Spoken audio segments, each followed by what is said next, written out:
So one crucial moment in the Trump Organization's criminal trial on tax fraud was when Alan Weisselberg, the company's longtime chief financial officer, took the stand and testified about checks for his grandchildren's tuition that Donald Trump had actually signed.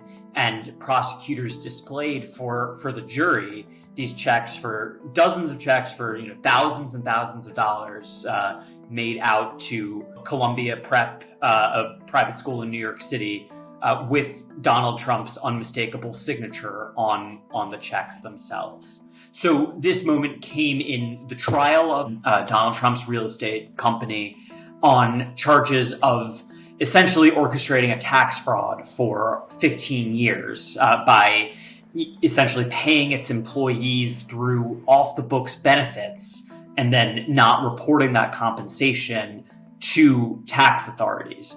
Weisselberg was called by the prosecutors. He had pleaded guilty to having committed fraud essentially by receiving some of his compensation in the form of perks, such as, rent paid for in his luxury apartment by the company, as well as the tuition for his grandchildren, and then reducing his salary by the same amount. He didn't have to pay taxes on those.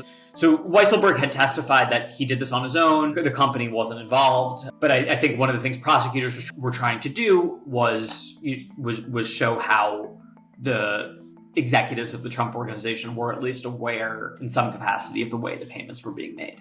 So in the end, the Trump Organization was convicted on all the counts that it faced, which included tax fraud, conspiracy, scheme to defraud, and falsification of records. So it was a pretty clear rebuke to the former president, who, while not charged in the case himself, had commented frequently about the case, calling it a politically motivated witch hunt. The jury quite clearly didn't buy that, and that did mark the kind of first criminal conviction for the former president's company, and obviously comes at a time when Donald Trump himself is under a number of criminal investigations as he runs for president again. The company could possibly face up to $1.6 million in fines. It's not going to put them out of business, nowhere close. But the conviction could still complicate its ability to do business with